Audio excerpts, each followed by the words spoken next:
A comet from another star system just showed up spinning jets of material that wobble in ways we've never documented before. Manhattan-sized, moving at 153,000 miles per hour. Hubble caught it on December 12 and December 27, 2025, and the images don't make sense if this thing is just ice and rock tumbling through space. Two distinct jets, one pointing at the sun, one pointing away. And they're swapping brightness every 15 days like clockwork. The rotation period clocks in at 15.48 hours, give or take 42 minutes. That's not random outgassing. That's structured. That's controlled. We're looking at something that either formed under conditions completely alien to our solar system, or something that's been engineered to behave this way. What is 3I Atlas hiding in those wobbling jets? July 1st, 2025, Rio Hurtado, Chile. The Atlas telescope, asteroid terrestrial impact last alert system, spots a faint speck in Serpens Cauda near the galactic plane, magnitude 18, moving fast. Astronomer reports it to the Minor Planet Center at 0748 Coordinated Universal Time. Within hours, Robert Seaman at Catalina Sky Survey pulls pre-discovery images from the Zwicky Transient Facility. June 28 and 29, the orbital arc jumps from 3 hours to 3 days. Eccentricity 6.139. That number means one thing: hyperbolic trajectory, not bound to the sun. Third interstellar object ever confirmed. After Oumuamua in 2017 and Borisov in 2019, amateur astronomer Sam Dean finds more Atlas images going back to June 5th. It had been hiding in the galactic center's dense star fields where comets disappear against millions of background stars. By July 2nd, Deep Random Survey in Chile, Lowell Discovery Telescope in Arizona, and Canada-France-Hawaii Telescope on Mauna Kea all confirm a coma. Marginal tail elongation 3 arcseconds long. David Jewett and Jane Liu at Nordic Optical Telescope call it clearly active. Not an asteroid, a comet. Interstellar designation, 3I Atlas. Non-periodic comet designation, C/2025 AN1. 122 observations from 31 observatories in the first 24 hours. This script is researched and factual, using sources from the Astronomy and Astrophysics journal published by Sarah Ricard, Lecandro, and Alarcon in December 2025, detailing the wobble period analysis from 37 nights of observations at Tide Observatory, and from Avi Loeb's Medium Analysis, published December 28, 2025, breaking down the December Hubble Space Telescope images processed through Larsen-Sechenina rotation gradient filters, showing the double jet structure. Now back to the information. Inclination, 175.11 degrees, almost directly opposite the solar system's ecliptic plane. Semi-major axis, negative 0.264 astronomical units. Perihelion, 1.36 astronomical units. Between Earth and Mars, the comet would reach that closest solar approach on October 29th, 2025 at 11:44 Coordinated Universal Time. Peak velocity there, 68.3 kilometers per second, 153,000 miles per hour, fastest interstellar visitor ever tracked. When it leaves, same speed it came in, not slowing down, not staying. Could be as small as 1,444 feet. NASA publicizes the images August 7th. Already something's wrong. The coma shows a sunward plume, fan-shaped, brighter on the sun-facing side, anti-solar tail visible but faint, pointing eastward. By August 20th, diameter estimate tightens. Not less than 440 meters, not more than 5.6 kilometers. But the tail's growing. End of August, Gemini South Telescope clocks it at 30 arcseconds angular length, 56,000 kilometers actual. September 15th, tail hits 50 arcseconds, 100,000 kilometers, then the comet dives behind the sun. Solar conjunction. October 21st, perihelion. October 29th, can't observe it. Too close to solar glare. November 8th, Michael Jaeger recovers the tail post-perihelion. It's still active, still outgassing, still defying the usual comet playbook. Highest ever observed in any comet by 4.5 sigma above the trend line for long period and Jupiter family comets. Martin Cordner, Catholic University of America, principal investigator. Water ice present, carbon monoxide present, carbonyl sulfide present, dust present. The spectral maps show CO2 emission at 4.3 micrometers, water at 2.7 micrometers, carbon monoxide at 4.7 micrometers. Enhanced outgassing in the sunward direction.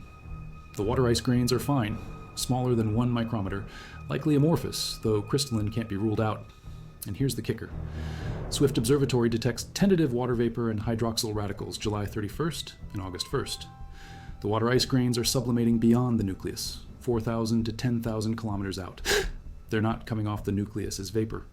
They're being ejected as solid grains by carbon dioxide and carbon monoxide outgassing, then sublimating in space. We just cracked open the door to a whole new world of chemistry that we never had access to before. University of Hawaii, 2.2-meter telescope. Cyanide first shows up August 18th. Integral field spectroscopy at Keck Observatory reveals CN in 2 jets, not uniformly distributed. First time that spatial distribution has been mapped for any comet using Keck. James Clerk, Maxwell Telescope, September 7th, 2025. Hydrogen cyanide production rate 1.5 times 10 to the 25th power molecules per second. Margin of error 0.5. Heliocentric distance 2.33 astronomical units. Week later, September 14th, production rate climbs to 4.5 times 10 to the 25th power molecules per second. Margin of error 1.9. That's 2 kilograms per second. Cyanide coma 180,000 kilometers across. Asymmetric. Elongated along the antisolar direction. Dust tail 50 arc seconds, 100,000 kilometers. Apparent magnitude 14.2. Hydrogen cyanide detected September 12th and 15th. The molecules show distinct outgassing patterns. HCN production depleted in the sunward hemisphere, methanol enhanced in that direction. Statistical analysis shows methanol production from extended coma sources at scale lengths exceeding 258 kilometers at 99% confidence. Low signal-to-noise on long baselines prevents ruling out methanol as purely apparent species. HCN production indistinguishable from direct nucleus sublimation. Methanol to HCN production rate ratio remarkably high compared to solar system comets. CH3OH to HCN ratio matches values seen in some long-period comets but sits at the upper end of the distribution. 2-meter twin telescope at Teide Observatory, Tenerife, Canary Islands. 37 nights of observations, July 2nd through September 5th, 2025. Robotic facility, Miquel Serra Ricard leads the team. Javier Licandro from Instituto de Astrofísica de Canarias. Miguel Alarcón, predoctoral researcher. They use Laplacian transformation image filtering to enhance faint structures against the bright coma background.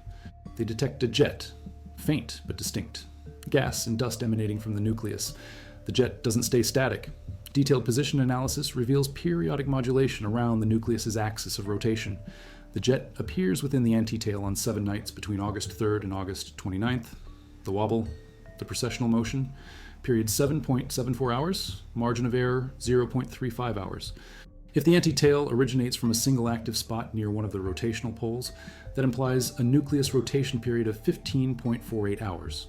Margin of error 0.70 hours, consistent with the 16.16 hour period derived from brightness variability in July. Paper published in Astronomy and Astrophysics Journal, December 2025. First detection of a jet and its periodic modulation in an interstellar comet. First evidence that an interstellar nucleus exhibits focused material release. Serra Ricard. 3I Atlas is an extraordinarily normal interstellar comet. The detection of this jet allows us to make a direct comparison with the mechanisms of activity observed in comets in our own solar system. Licandro. Characterizing jets in a body such as 3I Atlas represents a unique opportunity to investigate the physical behavior of a pristine body formed in another planetary system. Larsen-Secunina rotation gradient filter processing by Tony Scarmato. Double jet structure, persistent, 1 strong jet. Antitail pointed roughly toward the sun, lower left in the processed images. 1 weaker jet, offset but aligned with earlier mid-year activity. Jets extend up to 100,000 kilometers, far brighter than typical for interstellar comets. They rotate with the object, but here's where it gets strange. The relative brightness of the 2 jets changes between December 12 and December 27, either rotational wobble or source variability. Avi Loeb calculates the geometry. A prominent sunward jet was first captured in Hubble data, July 21st, 10 times longer than wide, wobbles by around 7 degrees around the object's rotation axis. That implies the jet originated near the sun-facing pole long before perihelion. Gravitational deflection by the sun during perihelion, 16 degrees, only 16 degrees. If the rotation axis didn't change orientation between July and December, the original sun-facing pole is now on the night side of 3I Atlas, opposite to the sun. Yet the December images show continued activity, jets emerging from both illuminated and shadowed regions.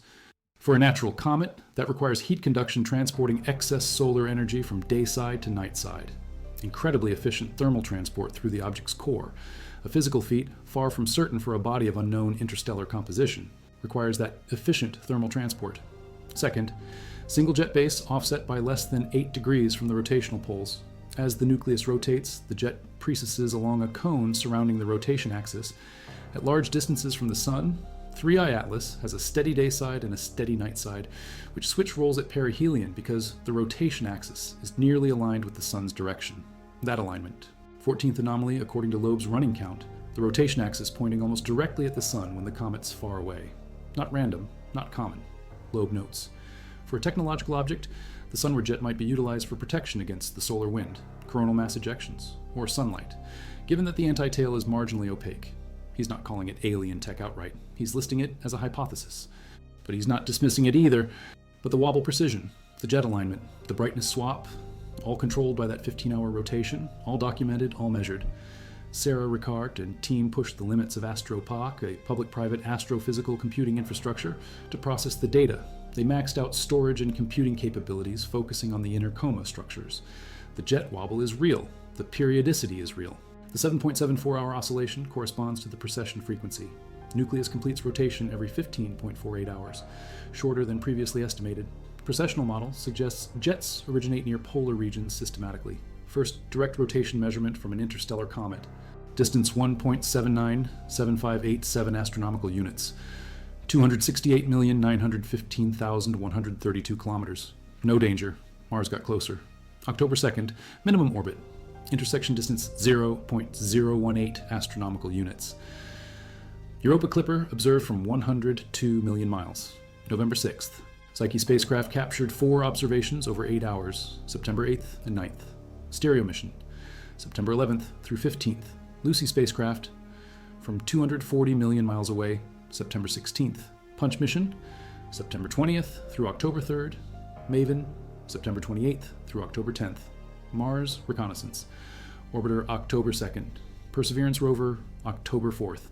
SOHO, October 15th through 26th. XMM Newton captured X-ray emissions, December 3rd, 2025.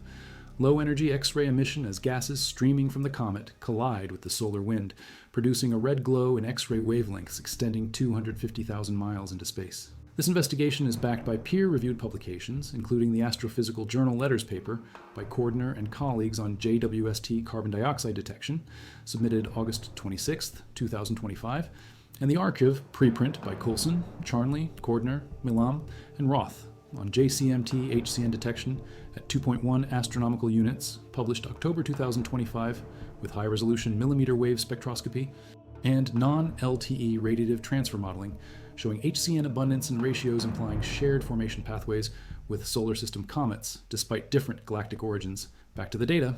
Methanol confirmed with extended coma sources, cyanide radicals from HCN photodissociation, atomic nickel confirmed without iron, metal-rich protoplanetary disk formation environment implied, tholins, irradiated organic compounds causing reddish color similar to D-type asteroids, solar system comets, and Borisov. Small dust grains, 1 micrometer radius, ejected at 22 meters per second. Large dust grains, 100 micrometers radius, ejected at 2 meters per second. Estimated 6 kilograms of small dust particles per second at perihelion based on July coma shape and brightness. Pre-discovery observations by Vera Rubin Observatory. Coma diameter, 13,040 kilometers. June 21st, 18,760 kilometers. July 2nd, growth documented, activity ramping up. The comet appears to have originated from either the Milky Way's thin disk or thick disk. If from the thick disk, the comet could be at least 7 billion years old, older than the solar system. Backward trajectory tracing suggests southern celestial hemisphere origin, thick galactic disk population aged 7.6 to 14 billion years, pristine material from another star, never processed by our sun, carrying the chemistry of a different formation environment. CO2, ice line conditions, unusual radiation-rich environment, metal incorporation into icy nucleus from silicate and metallic grains, organic chemistry pathways, carbon chain molecules, all baked in billions of years ago around a star we'll never identify. Apparent magnitude expected to drop below 12 by mid-December 2025. Moving through Virgo and Leo, solar elongation increasing, growing dimmer as it moves away, March 16, 2026. Jupiter encounter. Closest approach, 0.358 astronomical units, gravitational interaction, perturbations possible, induced activity possible, structural integrity test, ESA's JUICE spacecraft positioned to observe if geometry allows, no direct intercept, speed too high, launch from Earth to perform flyby not feasible. Any post-July 1st launch would require delta VE at least 24 kilometers per second, beyond capability of any current propulsion system. Study by Atsuhiro Yaginuma and collaborators. July 2025. Beyond Saturn's orbit, May 2027. Out to Uranus's orbit, September 2027 through end of 2028. Only largest space telescopes can observe. Too faint for even JWST after that. Gone. Exiting the solar system, never coming back. Hyperbolic trajectory ensures it. Eccentricity 6.139, highest of the 3 known interstellar objects, higher than Oumuamua's 1.2, higher than Borisov's 3.4.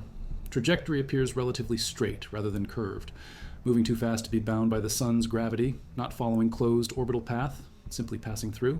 Cosmic messenger, galactic bottle, one-way ticket. Brightness variability patterns, high CO2 to water ratio, nickel without iron. Early activity at 6.4 astronomical units detected by TESS.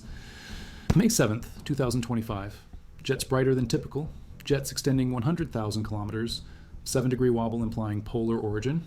16-degree gravitational deflection, yet continued pole activity. Thermal transport efficiency. He doesn't claim it's artificial. He presents the data. He calculates the geometry. He notes what's strange. He asked for spectroscopic velocity profiles from Keck Observatory in Hawaii and Very Large Telescope in Chile.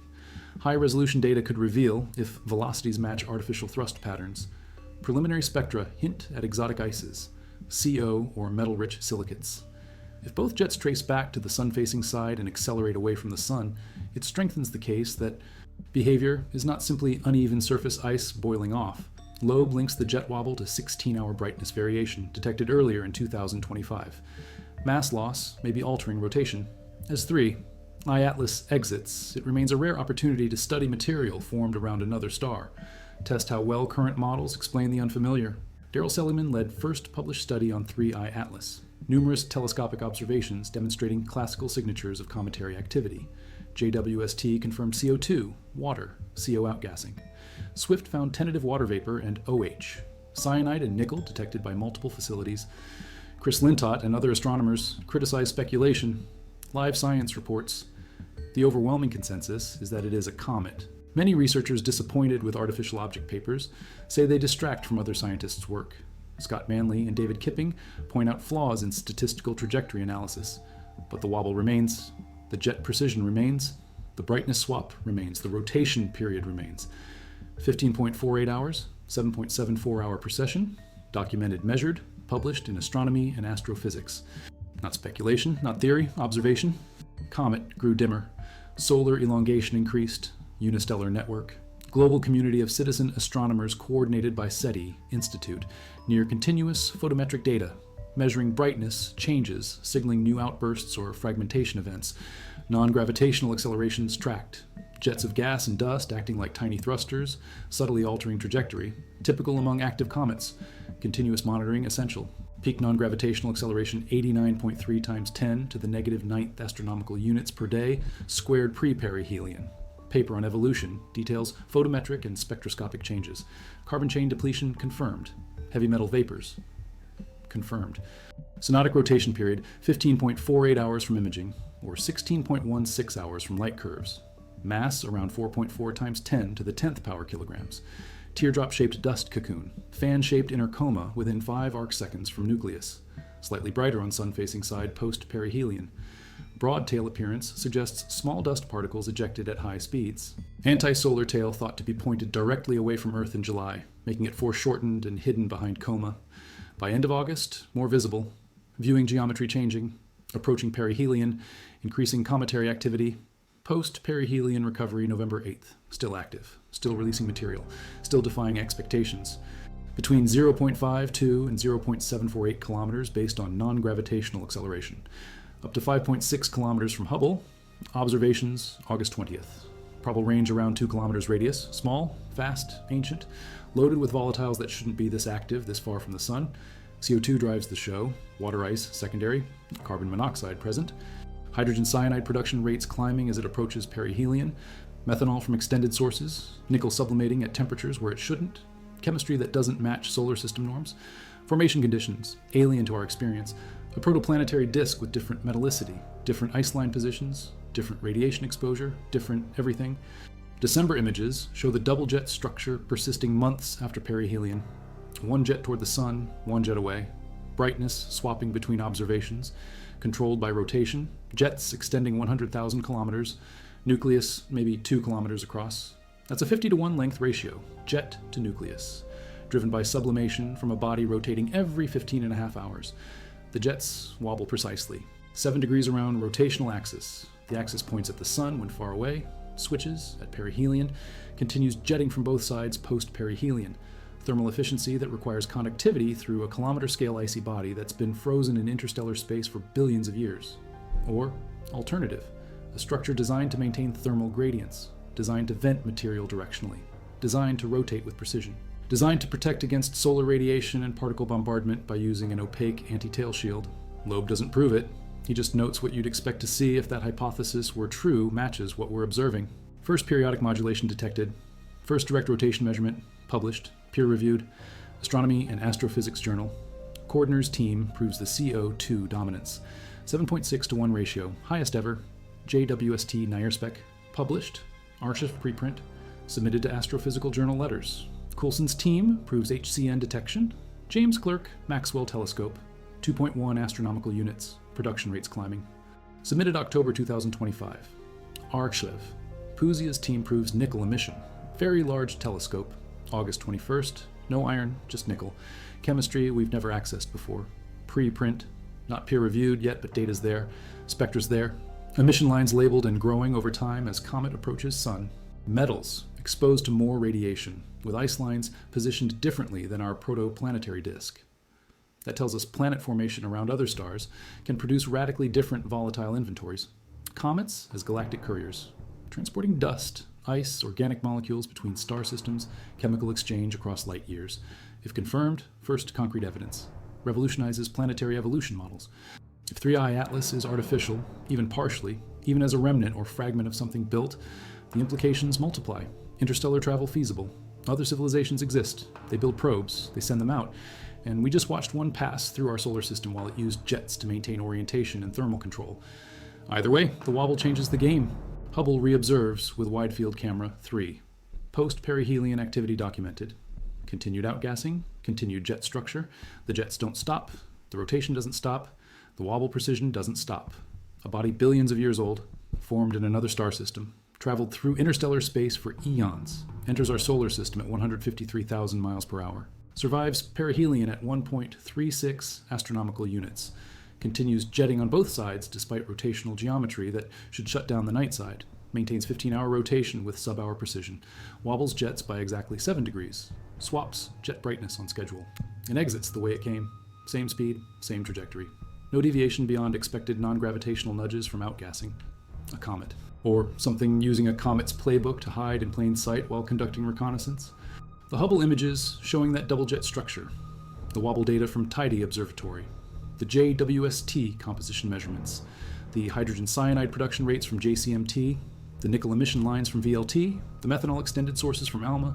And the fact that every single measurement, every single observation, every single data point came from a body that doesn't fit the standard comet model, but fits it just well enough to pass for natural until you look at the details, until you measure the wobble, until you clock the rotation, until you map the jets and realize they're not random. They're positioned, they're timed, they're controlled. Cigar-shaped or pancake-shaped, depending on who you ask. Eccentricity 1.2, gone before we could study it properly. Borisov, second interstellar object, August 2019. Clearly cometary. Active coma, carbon monoxide rich. CO to water ratio 14 to 1, higher than most solar system comets, but within known ranges. Eccentricity 3.4, we tracked it for months, multiple facilities. Composition similar enough to our comets that we understood it. No wobbling jets, no double jet structure post-perihelion, no precision rotation measurements. Just a comet from another star behaving like comets behave. 3I Atlas breaks that pattern. Wobbling jets with 7.74 hour period. Check. Rotation period. 15.48 hours measured directly. Check. Double jet structure persisting months after perihelion. Check. Jets extending 100,000 kilometers from a 2-kilometer nucleus. Check. Sunward anti-tail. Check. Rotation axis aligned with solar direction pre-perihelion. Check. Thermal efficiency allowing night-side jetting post-perihelion. Check. Brightness variability swapping between jets on schedule. Check. Activity starting at 6.4 astronomical units when TESS caught it May 7th. Check. Carbon chain depletion. Check. Metal-rich formation environment implied. Check. Age potentially 7 billion years or more. Check. Speed 153,000 miles per hour at perihelion. Check. Hyperbolic trajectory with eccentricity 6.139. Check. Every single one documented. Every single one measured. Every single one published or submitted for publication. 3.5 astronomical units at discovery. Solar flux at that distance. Weak. But CO2 starts sublimating. Carbon dioxide, ice sublimation temperature, negative 109 degrees Fahrenheit at 1 millibar pressure, much lower than water ice. Explains early activity, but here's the catch. Heat conduction through ice. Slow, crystalline ice conducts better than amorphous, but we think 3I Atlas has amorphous ice. JWST data suggests it. Surface heating from sunlight. Penetrates maybe tens of meters, not kilometers. Core stays cold. Yet post-perihelion, we see jets from both illuminated and shadowed regions. Shadowed regions shouldn't be warm enough, unless heat stored during perihelion conducts through efficiently, or internal heat sources. Radioactive decay, too little. Chemical reactions, possible but requires specific compositions, or the structure isn't solid ice and rock, it's compartmentalized, insulated, designed to maintain temperature gradients. Absorb power, 705 watts per square meter on illuminated side. Surface area of a 2-kilometer radius sphere, 50 million square meters, half illuminated. Total absorbed power, 18 gigawatts. Sounds like a lot, but that's spread across a body with 10 billion cubic meters. Power per unit volume, 1.8 watts per cubic meter. Not enough to heat the entire interior quickly, yet the jets keep firing, both sides. For months, the math doesn't close unless the thermal properties are unusual or the geometry is structured. Length, tens of thousands of kilometers. Brightness profile, steep fall-off near nucleus. Gradual extension, weak jet, offset. Aligned with earlier activity, length, similar. Brightness, half the strong jet on December 12th. Then they swap. December 27th, 15 days later, weak jet brighter, strong jet dimmer, not random flicker, systematic variation, tied to rotation. 15.4 8-hour period means the comet completes about 23 rotations in 15 days. The jets wobble through their precession cone. Sometimes strong jet points more directly at us. Sometimes weak jet does. Brightness changes. Geometry explains it, but the precision, the repeatability, that's what catches attention. Aspect ratio 10:1, wobble amplitude 7 degrees, offset from rotation axis, small, jet base near pole, pre-perihelion, rotation axis pointing sunward, makes sense. Pole gets maximum solar heating, drives out gassing. Perihelion happens. October 29th, gravitational deflection, only 16 degrees. Small deflection because perihelion distance large. 1.36 astronomical units, not a close pass. If rotation axis didn't precess from tidal forces, and there's no reason it should significantly at that distance, then post-perihelion, the original sunward pole now faces away from sun. Should be cold, should be inactive. But December images show continued strong jet from that pole. How? Heat conduction from dayside requires thermal diffusivity higher than typical ice. Or rotation axis did precess during perihelion, unlikely. Insufficient torque, or multiple active regions, but jet wobble pattern suggests single offset source near pole, or internal heat maintaining activity, or non-thermal mechanism, radiation pressure on dust, not enough, chemical energy, possible but requires specific compounds, or we're missing something fundamental about how interstellar comets work. JWST scheduled for more observations. December 2025 after perihelion, spectroscopic measurements, velocity profiles of jets, sulfur to oxygen ratios, constrained formation environment, Keck Observatory and Very Large, telescope request, high-resolution spectra, ground-based facilities can measure Doppler shifts in emission lines, map velocity structure of coma, see if jets show organized flow patterns. Natural sublimation shows symmetric expansion. Preliminary data hints at organized flow, but signal to noise low, need deeper integrations. Stable structure, surviving perihelion stresses, visible in 6-inch telescopes under dark skies. Faint fuzzy patch, no naked eye visibility, binoculars insufficient. By January 2026, magnitude 13. Need 8-inch telescope, February, magnitude 14. 12-inch telescope minimum. March, Jupiter encounter, distance 0.358 astronomical units from Jupiter. Gravitational interaction, trajectory bends, velocity changes slightly. Orbital elements updated, but mainly tidal forces. If 3I Atlas is loosely bound rubble pile, could fragment, pieces separate. Brightness increases temporarily.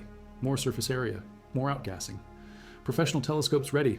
Hubble might observe if scheduling allows. JWST-2, Europa Clipper, Juno at Jupiter. Won't be close enough. JUICE spacecraft, ESA mission, might catch glimpse depending on position. Ground-based facilities, VLT. Keck, Gemini, Subaru, all targets of opportunity programs. If something happens, they'll see it. Pan stars, more sky coverage, faster cadence, fainter detection limits estimate. 1 to 10 interstellar objects larger than 100 meters pass through inner solar system per year. We're catching fraction of them. Most too faint, wrong geometry. Pass behind sun, move through southern sky when northern telescope's blocked. Next 10 years. Expect dozens of detections. Maybe hundreds if Rubin performs as designed. Each one. Different composition, different structure, different behavior, population statistics, formation mechanisms, ejection mechanisms, galactic dynamics, we'll learn. But 3I Atlas, special case. Because of the wobble, because of the jets, because of the precision. It's not just another data point, it's an outlier. And outliers demand explanation. Formation beyond CO, 2 ice line and birth system. Different stellar spectrum, different disk composition. Metal enrichment from previous supernova in region. Explains nickel, volatile retention during ejection. Fast ejection preserves ices. Slow drift through galaxy. Radiation processing. Amorphous ice maintained, avoids crystallization. Wobbling jets. Single active vent near pole. Rotation produces precession. Geometry. Nothing exotic required. Double jet post-perihelion. Dayside and nightside vents. Heat conduction. Or subsurface pockets of volatile. Delayed release. Thermal lag. Observed in solar system comets. 90P Temple 1. Deep impact mission. SAW delayed outbursts. Subsurface structure. 3. I-Atlas. Same mechanism. Larger scale. Longer duration. Feasible. Brightness swapping. Viewing geometry. As comet rotates and moves along orbit, our viewing angle changes. Jet that was edge on becomes face on. Brightness increases. Other jet goes edge on, dims every 15 days. Geometry cycles make sense. All explainable. All within known physics. No aliens required. What's probability if natural versus artificial? Natural explanation requires coincidences. Specific formation environment, specific ejection velocity, specific rotation axis alignment, specific thermal properties, specific vent locations, specific viewing geometry, all lining up. Possible. But probabilities multiply. Artificial explanation requires one hypothesis. Designed object, probe, remnant, fragment of something larger. Uses jets for thermal control, orientation control, radiation shielding via opaque tail, rotation for stability, precision mechanisms, technology, likelihood higher, given observations. But prior so low, posterior probability still favors natural, barely. Depends on priors. Depends on how many technological civilizations exist, depends on how often they send probes, depends on detection efficiency, all unknown. So, jury's out, data ambiguous. Interpretation contested, which is exactly where good science lives. In the uncertain space between competing hypotheses where more data decides, archive preprint may be coming. Transparency, open data, open debate, that's how it should work. Sarah Ricard team, astronomy and astrophysics publication, peer-reviewed, wobble period, rotation period, published, coordinator team, JWST and IR spec data, archive preprint, submitted to journal, waiting on peer review, CO2 ratio, water ice grain sizes, published methods, reproducible, Coulson team, JCMT HCN detection, archive preprint, methods detailed, non-LTE radiative transfer modeling, production rates, anyone with access to submillimeter telescope can verify, science in action, hypothesis, observation, analysis, publication, debate, refutation or confirmation, iterate. We're in the observation and analysis phase. Debate starting. Refutation and confirmation. Need more data. 3. I-Atlas moving away. Window closing. What we have? Lock it in. Archive it. Future missions. Future objects. Compare. Build models. Test predictions. First, to keep secrets, we might never decode because we didn't have the instruments ready. We didn't have the mission planned. We didn't expect it. And now it's leaving. And all we can do is watch the data and wonder if the next one will be slower, closer, more cooperative, or if 3 I-Atlas was the warning shot, the probe, the scout, the message in a bottle saying we're not alone and they're watching and they know exactly how to build. Something that looks like a comet but behaves like nothing we've ever seen before. Comets don't usually align their rotation axes with the sun at large distances, then switch cleanly at perihelion.